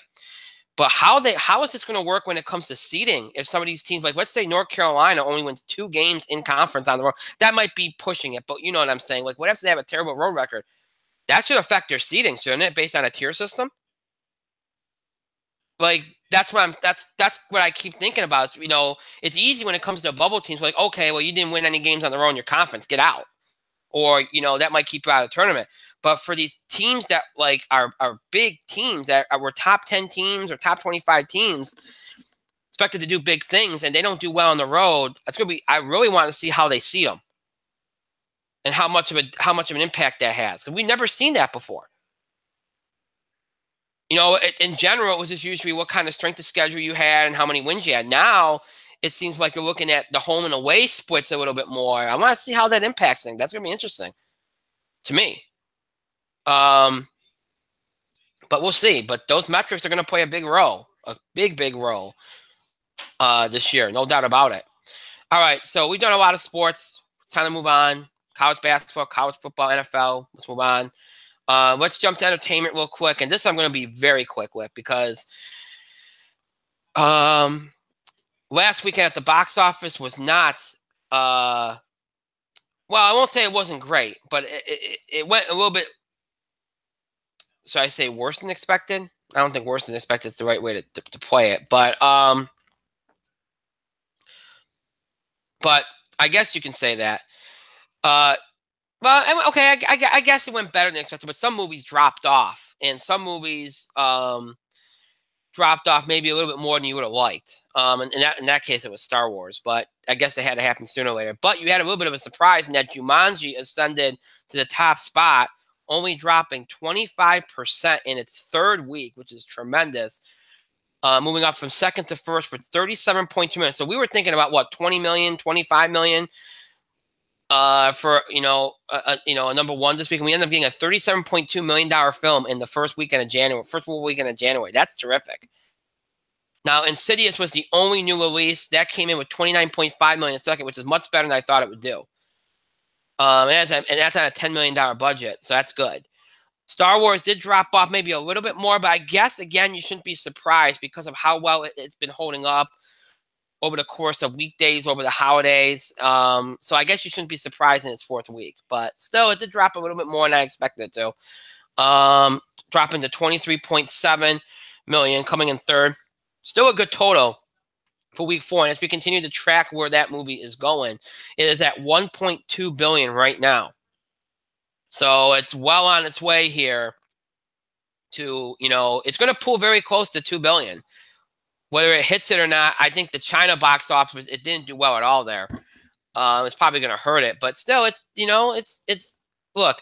When the movie came out, I said if it gets to $1.5 billion, Disney would be happy. It's going to get to $1.5 billion. So I don't think that they're going to have any issues with that, regardless of what happens. Coming in, put in fourth was The Greatest Showman, 13.7 million, only an 11% drop off, playing very well to older audiences, holding very, very well. Made 152.9 million worldwide on an $84 million budget, so it's doing. Obviously, the awards buzz is probably helping it, but obviously, it struck a chord with audiences. Didn't do so well in its first week, but it's picked up steam since, so that's good for them. And Pitch Perfect 3 dropped from third to fifth, 10.2 million, 38% drop off. Not too bad. Ferdinand drops from fifth to sixth, 7.6 million, 32% drop off. Again, very average for fourth weekend of release. And next up, you had a couple of movies that are very much in play for award season. Maui's Game, which moved up from 13th to 7th with 6.8 million as it gained about 1,300 theaters. That's Jessica Chastain's film. And then staying put in 8th was Darkest Hour, which expanded 790 theaters and made $6 million. That's Gary Oldman's film about Winston Churchill, which has gotten some big buzz as well. So that did very well too. And still hanging in there over 5 million, shockingly, Coco, which dropped from 6th to 9th with 5.3 million, only dropping 27%. Very good for week 7 of that film's release. Outside of that, everything else under 5 million, including several movies with a lot of awards buzz around them. All the Money in the World with 3.5 million, The Shape of Water with 3.1, I, Tonya with 2.4 million, and The Post with 1.6 million. Those movies were probably and Lady Bird as well, 1.5. And those movies will probably work their way up the rankings here as in the next couple of weeks as they expand and as other movies kind of drop back. So all in all, not a bad box office weekend for the first weekend of January. Ends up with a little bit of a surprise with Jumanji doing as well as it did, and Star Wars maybe doing a little worse than expected. Maybe that's because Jumanji picked up a little steam. But all in all, New Release Insidious did okay. Jumanji, Star Wars, Greatest Showman, all held up very well. So all in all, it's a good box office weekend. It's very positive. But now you look ahead to this coming weekend, the second weekend of January. And more in the way of new releases, more than just one new release this weekend. Now, it's also Martin Luther King Jr. weekend, which, Monday being a holiday, that could lead to a better Sunday than expected, with some people being off on Monday. It could also lead to some people going, hey, you know what? We don't discount the 3 days. We look at the 4 days because Martin Luther King Jr. Day can be traditionally a big movie day. So some people are going to look at the Friday, Saturday, Sunday, Monday numbers. Some people won't. I don't. I never do, but some people look at it. But in general, I think Monday being a vacation day for some will play into a higher Sunday because that tends to happen a lot. So these 3 new releases could benefit strongly from the fact that Monday's a holiday. So let's talk about these 3 new releases and one expanding release. Let's talk about the expanding release first. The Post, a drama from Fox, will be expanding into 2,800 theaters. This stars Tom Hanks, Meryl Streep, Sarah Paulson, and Bradley Whitford, directed by Steven Spielberg. If you watch the Golden Globes or any award show, you know what this movie is about. You know it's got a lot of buzz. It's done very well so far. So as it expands, you figure it'll kind of ascend the rankings here and continue to expand what it's been doing at the box office. Now on to the bigger releases. The biggest release this weekend, a family adventure film from Warner Brothers, Paddington 2, opening in 3,600 theaters, PG, rated PG. It's already made 125.2 million overseas, as you expect it to in places like the United Kingdom. It does very well there. The first one did very well there. Starring Hugh Grant, Brendan Gleeson, Hugh Bonneville, Sally Hawkins, and Jim Broadbent. I don't expect a big number here, quite frankly. With the 125 million it's already made overseas, doesn't need a big number. You could see it maybe pull in 15, 20, maybe 25 million this weekend. There's a lot of family competition still with Jumanji and Star Wars, so Coco's still hanging tough, Ferdinand. So I don't think it'll do huge numbers, but it could pull in around 20 million or so, maybe with Monday included, maybe 25. The second biggest release is The Commuter, an action film from Lionsgate, opening in 2,800 theaters, starring Liam Neeson and Vera Farmiga. PG-13 will make it more accessible. Liam Neeson's a big draw for action. It is going to play more with the older audiences, and with the theater count, I don't think it's going to do huge numbers here, and there's still too much competition. And I think a lot of people this weekend are going to continue to catch up on some of the holiday movies they might not have gotten to see, or see some of those holiday movies again. So I don't expect a big number here, but I think 15 to 20 million, very close to Paddington 2, sounds about right. And then the third release, Proud Mary, a drama from Sony Screen Gems, opening in 2,200 theaters, starring Taraji P. Henson, Danny Glover, and Neil McDonough. It's R-rated. It's got fairly good promotion, but I don't expect a huge audience here. It's R-rated, maybe 10, 11 million, generally speaking. That's what you're looking at. So here's where I see this weekend going. I think with the way that how well Jumanji did last weekend, I think it's going to take number one again. So I'm going to say Jumanji number one with around maybe I think it'll be very close. 26, 27 million, well, 25. I think Paddington 2 around 20, 21. Star Wars maybe around 17, 18. The Commuter around 15 million or so.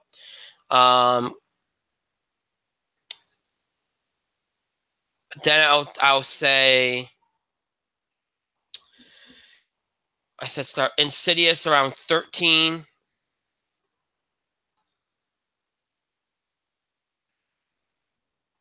Let's see what else here. Proud Mary around 10, 11. Greatest Showman around 9. Pitch Perfect around 7 million. And then I think Maui's Game and Darkest Hour and Coco all drop about 5 million. I'll say Ferdinand around 5 million or so. And that's how I see it. And then Martin Luther King Day, you could add maybe a couple million to each one of those. And that's how I see this weekend going. So it should be a pretty good week at the box office as these holdovers continue to do well and some of these other movies expand, and you get a couple new releases here as we kind of start to burn off some of these holiday movies, get some of these awards movies in here, and try to build towards the spring box office season, winter break, and those kind of things when some of the bigger movies come out. So, Mike, anything to add when it comes to the box office? I'm surprised Jumanji got first place. I thought it was maybe destined to be like a Sherlock Holmes kind of thing. Mm-hmm. But Jumanji was super good and super funny and totally worth it. So, yes. Mm-hmm. Next week, 3 more new releases, none of which I expect to do huge numbers, but nonetheless, 3 big releases. And after that, you do have somewhat of a big release in Maze Runner, the final film of the Maze Runner series. And after that, we get into February, and as we build through February, you'll get some bigger movies coming into play. So we'll talk more about those things, obviously, as we go along here. All right, so that's the box office. As far as TV highlights go, I have a couple. I'll fanboy out here for a minute and say that I thought Agents of S.H.I.E.L.D. was absolutely phenomenal. The Fitz episode before the little hiatus, and then this episode kind of reawakened the season for me after 2 episodes that were just incredibly slow, and this could have been 1 episode entirely. Very, very good. The Fitz stuff has been interesting. I like what they've done with him coming out of the framework. Clark Gregg directed this episode. It was really well done. And now as we're building towards, because I really think this space arc is going to set up something bigger for the second half of the season. Now, given the way that they presented this episode, I think there's some interesting things they could go with. But yeah, this was a good episode. Probably my favorite of the season. I thought there was some very big moments in there for longtime fans. It was pretty brutal too. It was pretty bloody and very pretty. As far as no spoiler here, no major characters died, but like some of the characters we've come to know this season did go. So, but an interesting Inhuman that's from the comics that's kind of interesting. So I enjoyed it. It was very good. Let's see what else was this week. Because we did this on Thursday too, so we're doing kind of so it's not a whole lot. What else did I catch up on this weekend? because I didn't really. I mean, we did this on Thursday, right? So there's nothing on Friday I watched. There's nothing on. Well, I watched Shield on Friday. There's nothing on Saturday. Yeah, that's it for me. I don't. We didn't. There was nothing else. I didn't watch anything last night except for Raw. So I don't have anything else to add because we did this on Thursday. So I don't have a lot. So I guess I'll just have my fanboy moment and fanboy out over Agents of Shield. That's all I got for TV highlights. Mike, go ahead.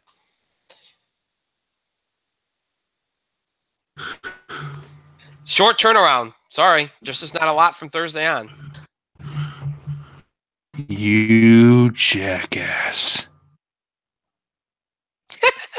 I love how it's I didn't even have time kind of go and kind of catch up on my shows, and you're asking me to do TV highlights, a short turnaround. You jackass. It was pretty good. I think I caught up on that until tonight. Really, really interesting case. It was one of those like Patty Hearst kind of cases. It was like a Patty Hearst kind of situation, where she was kind of abducted and almost trained and mentally abused and physically abused, kind of just going around, kind of going along, making the pain stop. And it was a very fantastic episode. It was a super interesting episode. It kind of see Bull. The lengths Bull would kind of go to a lot in this new season, second half of the season. It's a different side, Bull. But the case was super interesting. It was a great episode. I'm glad I kind of watched it. It was really, really fantastic. Lethal Weapon, I think I'm caught up on. Missed the one tonight, but I think I talked about that one on Thursday. Lucifer. Let's talk about Lucifer. We haven't talked about Lucifer an awful lot. The last episode I saw was a flashback episode. Lucifer really kind of opened his club. I think that's what it's called. Before Lucifer opened up his club, he and Amenadel,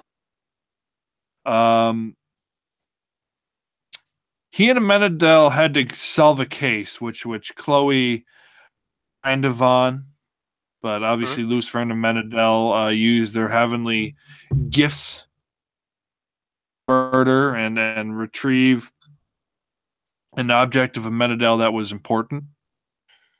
So it was interesting to see kind of Lucifer, like it was an interesting prequel episode. And you kind of see how everything was going to start with Lucifer. Talent for detective work. Who knew?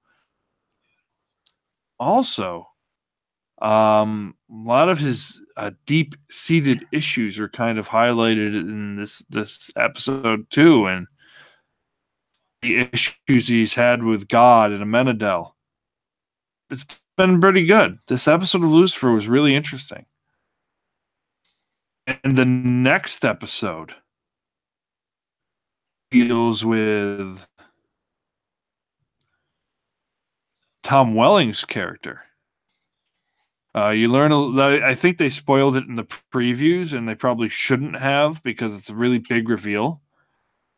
The Monday's episode deals with Tom Welling's character, and I'm kind of looking forward to catching up on that eventually.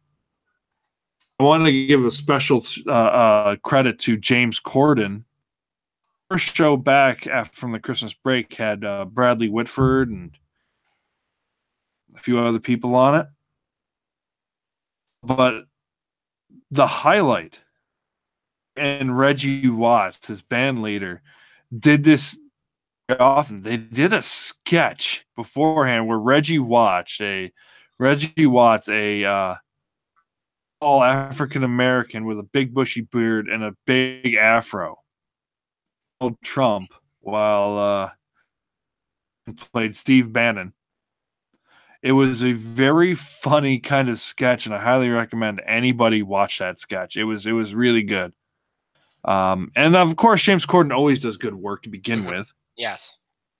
So I highly recommend this episode of the James Corden, the Late Late Show. Stephen Colbert's been doing great work. Trevor Noah just came back recently. His first couple episodes were pretty solid. What else? Speechless. At least the New Year's one. That's what I forgot to watch.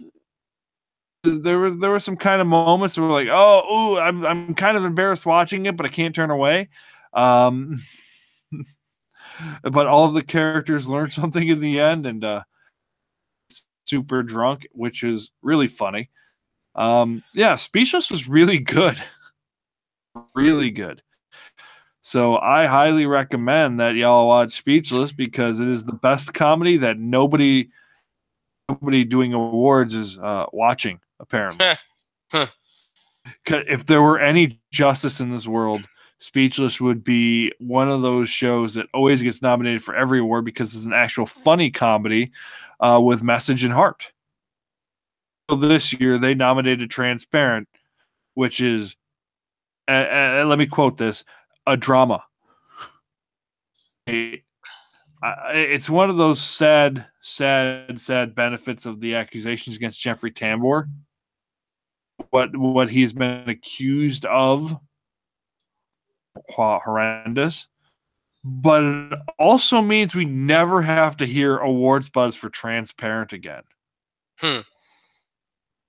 So it's a sad benefit that we never have to see another award for comedy for Transparent, which I stress, drama. It's not like it wouldn't get nominated in drama anyway. Am I wrong? No, you're not. No. It would get nominated in drama anyway. But you know what? We don't have to worry about that anymore. So, yeah. House of Cards. Anymore. Obviously, again, the allegations against Kevin Spacey are what they are, and they're not great. I think those are fairly substantiated. But we don't have to hear about House of Cards anymore. I'll go back and saying that The West Wing is the best political drama ever. Can we all go back to saying that again? The West Wing is the greatest political drama ever. It is. It is. Yeah. Also, Bradley Whitford also hinted on this James Corden episode that Aaron Sorkin is looking for he's looking for an idea for West Wing reboot. For an idea. Ooh. That's interesting. James Corden will have Aaron Sorkin on Thursday. I think he mentioned that he's going to have Aaron Sorkin on Thursday because obviously Aaron Sorkin's going around promoting Molly's Game because he's the writer of that movie. Right.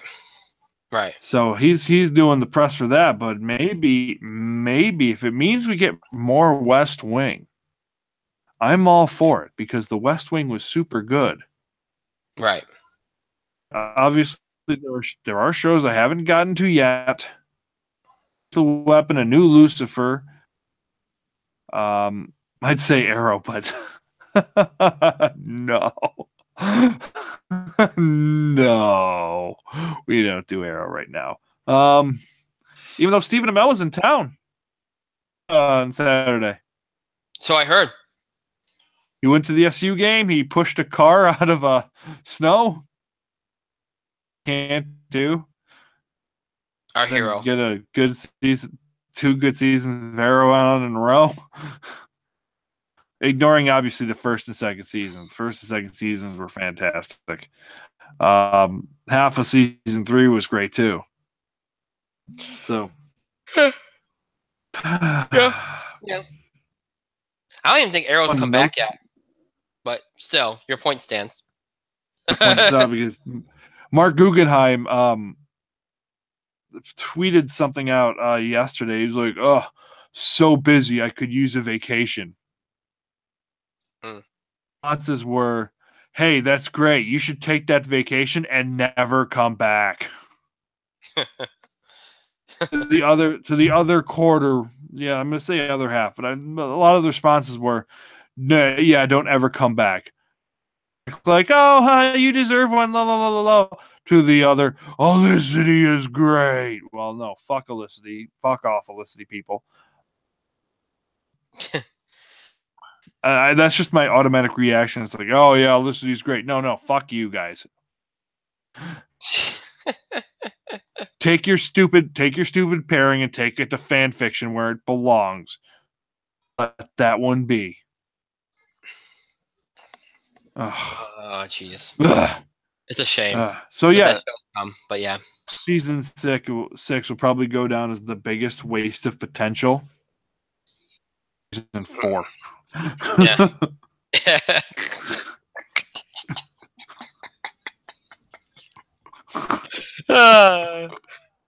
Speaking of short turnarounds. Yeah, short turnarounds. Well, let's see if how bad Arrow can continue to dig the hole. If it goes to Lone Star status, Brian. Oh. Let's see if it hits Lone Star status right now. Oh Jesus. Oh God. Season 6 of Arrow is chugging that way towards Lone Star status. Oh God. What's this move on? I can't. That's a shame. The only thing but there is a show coming on I'm looking forward to. CW. It's called it's another show in the universe. I don't know if it's attached to Arrow, but it's called Black Lightning. Yeah, it looks good. It looks really good. Yeah, it does. It does. It looks like Guggenheim has nothing to do with it, so it's got a lot of promise. Promise. Oh goodness. All right. So we got wrestling. So Black Lightning's coming up, yeah. Show this week, huh? Well, we got the nominations on Thursday. That's why. So yeah. Well, here, the bottom line is this: we don't have a lot of wrestling stuff here. Last night's Raw wasn't exactly hugely eventful, other than Braun Strowman pulling down an entire staging backdrop onto Brock Lesnar and Kane. Which apparently WWE is like, oh, we don't know how it's going to affect the championship match. It ain't going to affect the championship match. It's still going to go on. It's just a way for Braun Strowman to look strong. And, it's been a long time since Braun has had a big spot like that, so we had to do something. So, yeah, that was kind of cool. Obviously there was a lot with Miz last night and him going after the Intercontinental title, his return, and the announcement of Miz and Maria's show on USA Network. There was a lot of Miz last night. There was a lot of focus on Jason Jordan, Rollins, and Reigns, and of course the Balor Club, which is going to be a thing now, which was entertaining. The main event was very good and good for Finn Balor getting a win there. Matt Hardy and Bray Wyatt's feud amped up a little bit as they introduced Matt Hardy's music, which is very interesting. And we had some good stuff for Goldust and Cedric Alexander, which was very entertaining. Didn't know I really wanted that, but apparently I do. And then there was something with what could be very big ramifications, and that is Samoa Joe's match with Rhino, which apparently is where he felt a pop in his foot. And this one makes me cringe because I have plantar fasciitis, and he's got a rupture. There's some talk of him being out 12 weeks. It could be longer. Nobody really knows. They haven't addressed his Rumble status. They haven't announced anything yet. But if assuming it's this, he's going to be on crutches. He's going to be in a boot. And I'm going to tell you, folks, you don't know with these things. They do shots. They do a bunch of different treatments with it. You don't know. One day,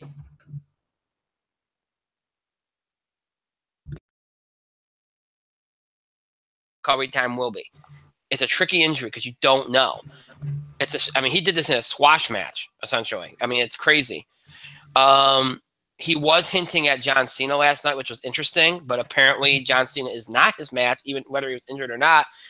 I guess Cena and Joe are going to work each other on the house shows, building up to WrestleMania. So I guess they were never going to have a match at WrestleMania this year. So take that for what you want. But still, that's significant because if Joe is out of Joe might not do the Rumble, he might not do Elimination Chamber, and there's a chance he might not do WrestleMania. So that's pretty significant. Before we get to SmackDown, very much so. Yeah, I mean, the thing with Joe is, go ahead. I mean, there are like two or three big things that happened on Raw. Braun Strowman bringing the set down on Brock and Kane was probably the most impressive thing on Raw. Being injured, they had video after, and he looked really calm. Something tells me, I texted you this earlier, and it's like, yeah, well, he might not get cleared. Something tells me that Joe will probably be in the Rumble. But, I mean, it's a serious injury. We're looking at 12 weeks here. That's 3 months. Months, Brian. WrestleMania. So, obviously, he's probably not going to be working Cena on a house show circuit. Serious injury to the foot. They pulled him from the mixed match challenge because as I said Monday, I told you Monday, I did the polls, and obviously, no surprise, the choices for the Bayley's partner were supposed to be Joe or Jason Jordan. Joe was handily winning the poll, 50%, and Elias is 2 with like 23.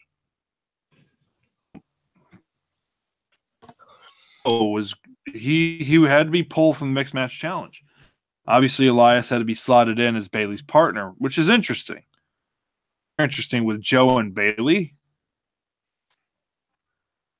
Polar opposites.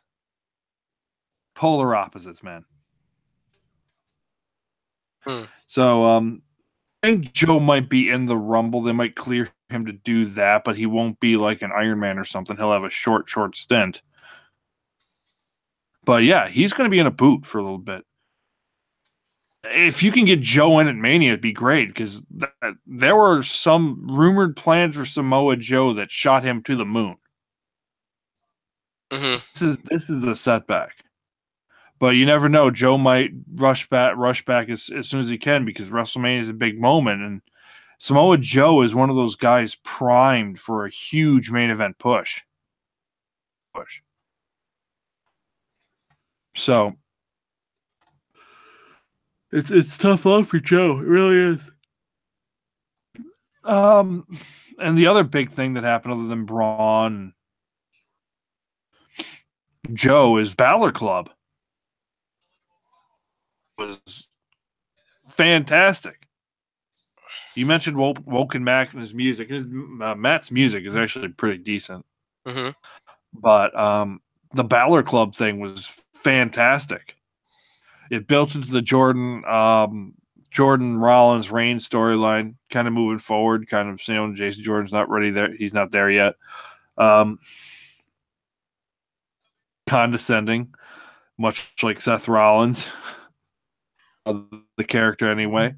Kind of put Balor Club over pretty strong. Yes, I mean, you could only look so strong with Roman Reigns in the match. But looked good. They got the win. And it was exciting. And by God, you've never seen Finn Balor so happy. Even looked that happy when he was wrestling for the Universal title before he got injured. Because he gets the team with Anderson and Gallows, and I guess it's actually true, Brian. When Finn wrestled AJ, when Finn won the match, he got Anderson and Gallows in the divorce.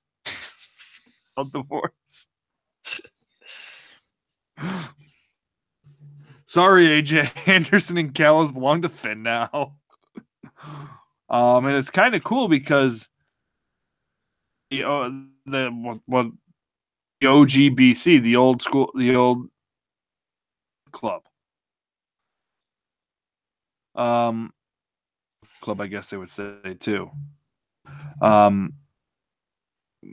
Two of the other members of the old Bullet Club, which were Tama Tonga, Deadlock Fale, which are They both currently wrestle for New Japan. So things that make you go, Get Anderson and Gallows. Gallows joined a little after the Bullet Club was formed. He was brought in as Anderson's partner. Because Fale was going to be with Prince Devitt at the time, almost exclusively as like his bodyguard. Yeah. Things that make you go, where Bad Luck Fale and Tama Tonga are referenced. Since the Bullet Club in Japan is currently going through a lot of turmoil over there.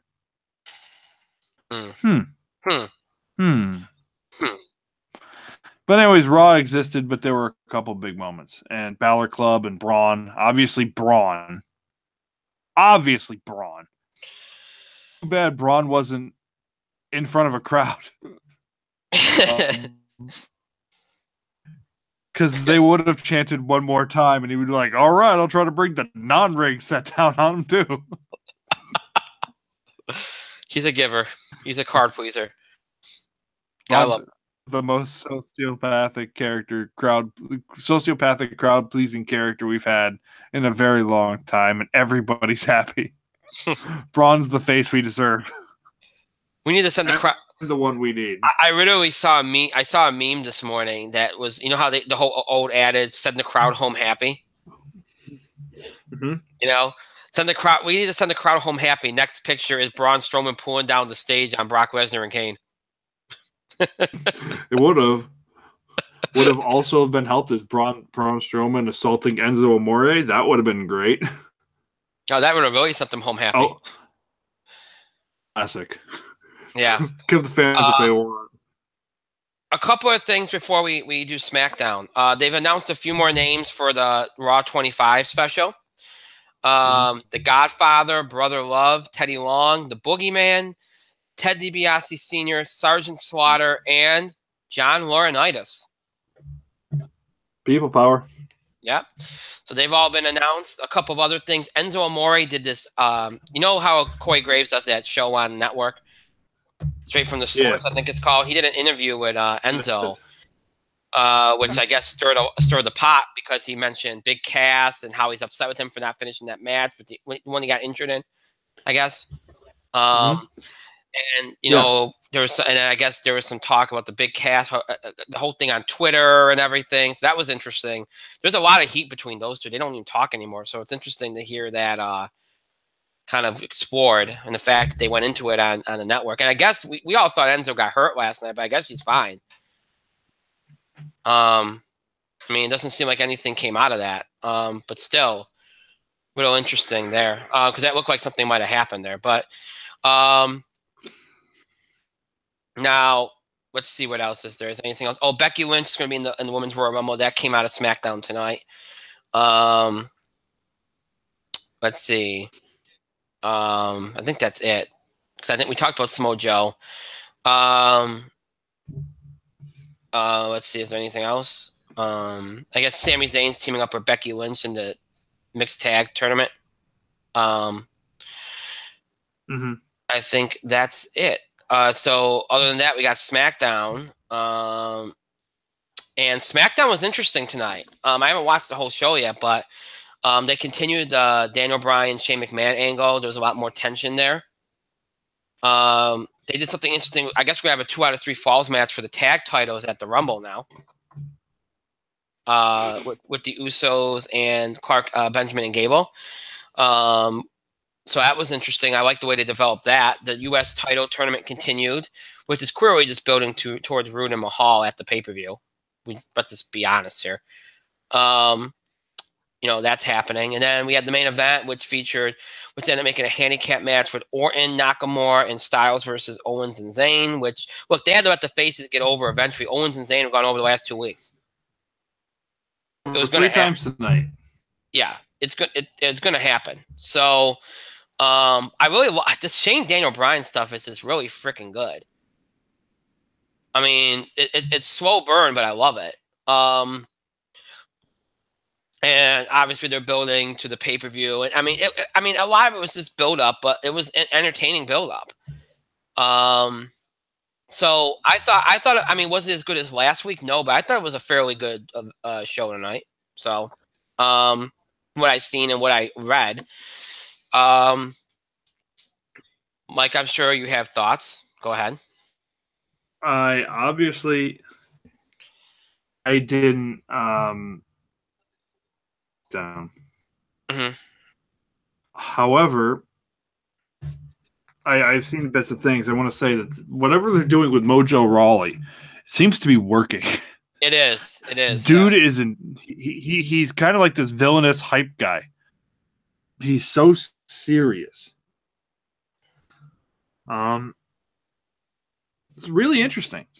It And the is. fact that he's just been destroying Zack Ryder, it's nice. It's really kind of nice to see there might be some direction with Mojo. It's just unfortunate he's going to be wrestling Bobby Roode next week. They did a thing. Becky Lynch beat Ruby Riott. I'm not sure why they ran that. Especially since Ruby Riott's supposed to be this big heel on SmackDown, and Becky Lynch. Hmm. Yeah. Look, I like Becky. It's her first match back. Obviously, I like Becky. I've thrown that to no contest. Probably should have thrown that to no contest. Becky's in the Women's Royal Rumble to the shock of absolutely nobody. If you're expecting Becky to win that, nope. Nope. We'll do the predictions for that soon, but it's nobody on SmackDown. It's on Raw too. But yeah. And look, the Owens, Zayn, Shane, Daniel Bryan stuff is the most interesting thing SmackDown has. Almost every week. Yes, you had to have the faces go over. There was an interesting moment apparently before the match I saw on Twitter where Nakamura two-sweeted or did the Wolfpack thing to the WWE title. Mm-hmm. And AJ was like, oh, uh-oh. So it was a cool kind of moment that everyone's like, oh my God, Nakamura two-sweeted the title. It's his best promo ever. But let's be clear, that was a cool moment. It was a cool moment on SmackDown. So yeah, they did the 3-on-2 handicap match, Orton, Nakamura, and versus Owens and Zayn. Counted out, Shane restarts the match. Owens and Zayn get disqualified. Shane restarts the match. Makes it no holds barred. Face just spend the next 5 minutes beating the crap out of Owens and Zayn with chairs and tables. And because he gets double teamed by Nakamura and Orton. I don't know if Orton did that spot with Zayn again where he just kind of lifted him up and just threw him on a table. A kind of reckless spot. Something on Twitter suggested he might have, but I don't know for sure. AJ Styles just keeps pounding Owens with a chair. Orton, Nakamura, and AJ beat Kevin Owens and Sami Zayn 3 times in one night. And kind of almost like we're almost at the point where it's like, are you going to be the heel now? Because this is a lot. This might be too much. You're now being your dad. You're getting too personal. And it's interesting Daniel Bryan didn't have anything to do with that segment. Make you go, True. Yeah. And of course, Owens and Zayn were excellent on the mic ahead of that during the opening segment. They kind of addressed a little bit of the elephant of the room. If they win, they're going to be co-WWE champions. Oh, great. Champions. I kind of want to see because it's never happened before. Sami Zayn might get a title run finally WWE, and he has to share it with Kevin Owens. That's hilarious. And so appropriate. Very appropriate. So they'd be co-champions, which kind of makes that Fastlane match really interesting, because if they're co-champions going into that, they'd be like, well, there has to be a champion match. So it's kind of implying that they'd no longer be the co-champions. Pause for that Fastlane match. It's funny you mentioned the Fastlane match, because apparently there's a video trailer out for the Fastlane pay-per-view on March 11th.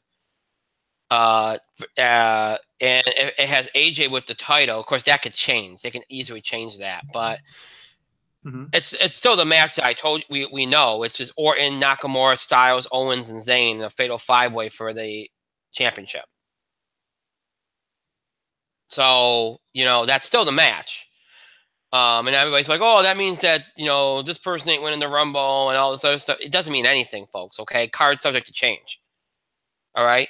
Always. It just means that you're probably getting this fatal 5-way, but it doesn't mean that one of these people still can't be. I mean, we've seen the Rumble winner in a match before. We've seen the Money in the Bank person in a match, a title match. You know what I mean? It doesn't mean anything. So don't go thinking it doesn't mean, they're not going to give it away in 2-3 weeks ahead of time in a trailer. Okay? So don't go thinking that means anything. Hell, the fact that Owens and Zayn are both in the match, yet they're in the title match at Royal Rumble, could mean that they win. And that's their title defense. So don't think anything.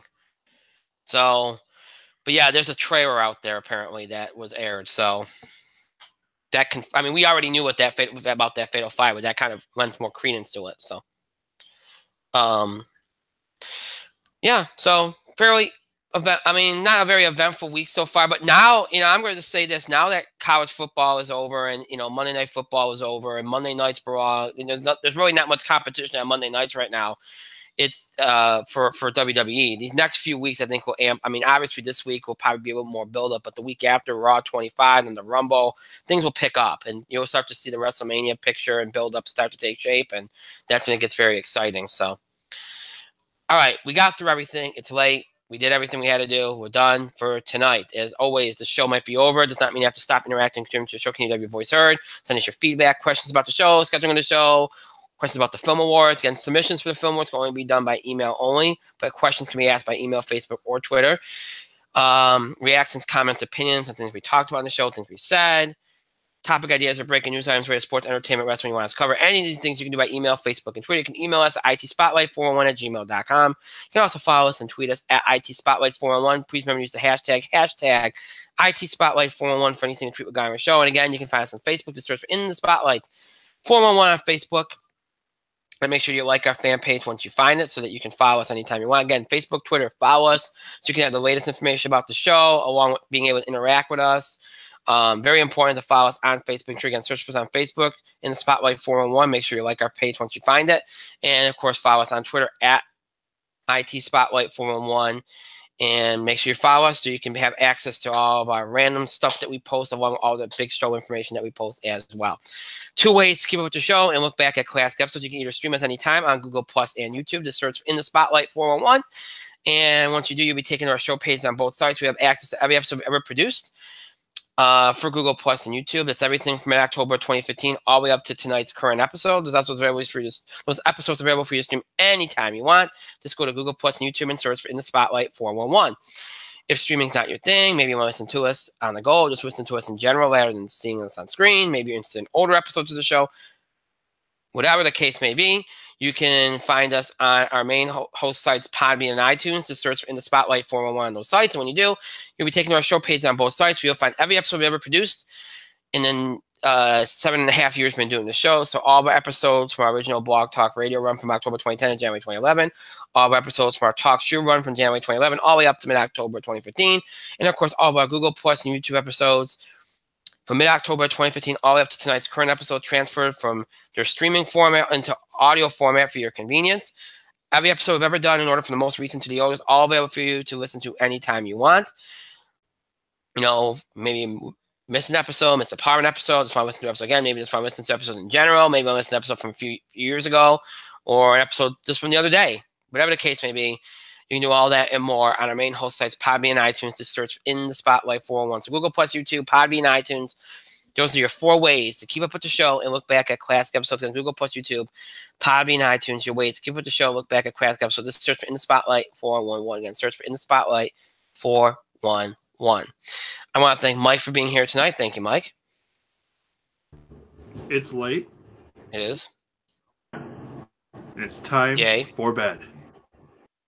Agreed. I want to thank myself for a great show, parents on my back, and thank all of you for your continued support and contributions to the show. Thank you so much for watching. To those that will be watching or listening to this later, thank you to you as well. Again, sorry for the late start. Thankfully, well, not thankfully, because it's going to be frustrating for us. But like I said, now that we know that these classes aren't going to happen until February, we should be on time, barring any technical issue like I had tonight. But yeah, so thank you for bearing with us tonight. That is it for tonight. I didn't talk about the Golden Globes. We just didn't have the time. Maybe I'll do a little bit with that on Thursday after we get the nominations out. We have time. If we don't, I'll talk about it in conjunction with the Critics' Choice, which are on Thursday next week. So don't worry, I will get to it. We just didn't have a lot of time tonight. So we'll do that later. I didn't put in the show description anyway, so whatever. So that's it for tonight.